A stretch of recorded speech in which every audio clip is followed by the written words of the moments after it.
রোববার সকাল থেকেই দেশের আকাশে ঘন মেঘের উপস্থিতি এবং দফায় দফায় বৃষ্টিপাত লক্ষ্য করা যাচ্ছে। আবহাওয়া অধিদপ্তর জানিয়েছে, দেশের ভেতরে সক্রিয় মৌসুমী ধাঁচের মেঘমালার কারণে আজ থেকে টানা কয়েকদিন ধরে বৃষ্টিপাত অব্যাহত থাকতে পারে।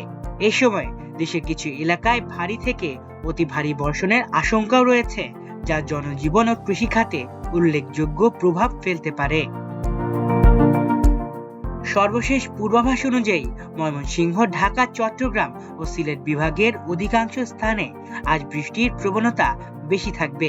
একই সঙ্গে দেশের অন্যান্য অঞ্চলের বজ্রসহ বৃষ্টির আওতায় আসতে পারে। কোথাও কোথাও দমকা বা ঝোড়ো হওয়ার সম্ভাবনা থাকায় খোলা জায়গায় অবস্থানকারীদের সতর্ক থাকার পরামর্শ দেওয়া হয়েছে। এতে যান চলাচল, নগর জীবন ও নিম্নাঞ্চলের স্বাভাবিক কার্যক্রমে বিঘ্ন ঘটতে পারে। আবহাওয়া অধিদপ্তর জানিয়েছে, লঘুচাপের প্রভাবে বঙ্গোপসাগর ও স্থলভাগ থেকে প্রচুর জলীয় বাষ্প প্রবেশ করছে, যার ফলে আকাশে ঘন মেঘমালা তৈরি হয়েছে। এই পরিস্থিতির কারণে সোমবার থেকে বুধবার পর্যন্ত বৃষ্টির তীব্রতা আরো বাড়তে পারে। তবে দিনের সর্বোচ্চ ও সর্বনিম্ন তাপমাত্রায় তেমন বড় পরিবর্তন হবে না বলে ধারণা করা হচ্ছে। শনিবার সন্ধ্যা পর্যন্ত দেশের সর্বোচ্চ বৃষ্টিপাত রেকর্ড করা হয়েছে শ্রীমঙ্গলে 162 মিলিমিটার এবং সিলেটে 86 মিলিমিটার।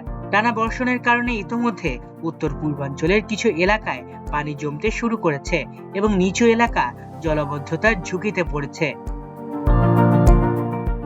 বাংলাদেশ পানি উন্নয়ন বোর্ড জানিয়েছে, উজানে ভারী বৃষ্টিপাতের কারণে সুনামগঞ্জ, নেত্রকোনা ও হবিগঞ্জ সহ উত্তর পূর্বাঞ্চলের কয়েকটি নদীর পানি দ্রুত বৃদ্ধি পাচ্ছে।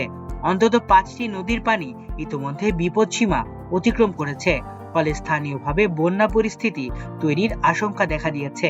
বিশেষ করে হাওড়াঞ্চলের নিম্নভূমিতে পানি ঢুকে নতুন এলাকা প্লাবিত হওয়ার ঝুঁকি বাড়ছে।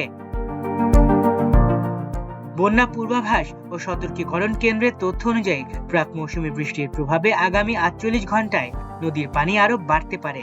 এতে হাওড়া নদীর তীরবর্তী অঞ্চলে পরিস্থিতির অবনতি হতে পারে এবং নতুন করে প্লাবন দেখা দিতে পারে। স্থানীয় প্রশাসনকে সতর্ক অবস্থায় থাকতে বলা হয়েছে এবং ঝুঁকিপূর্ণ এলাকার মানুষকে নিরাপদ স্থানে সরে যেতে পরামর্শ দেওয়া হয়েছে।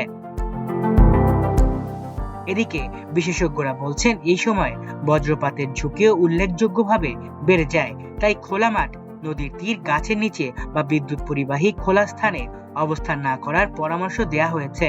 আবহাওয়ার এই অস্থির পরিস্থিতি আগামী বৃহস্পতিবারের পর ধীরে ধীরে উন্নতির দিকে যেতে পারে বলে ধারণা করা হচ্ছে। তবে তার আগ পর্যন্ত দেশের বড় অংশেই বৃষ্টি ও দুর্যোগপূর্ণ আবহাওয়া অব্যাহত থাকার সম্ভাবনা রয়েছে। মাল্টিমিডিয়া ডেস্ক, আমার দেশ।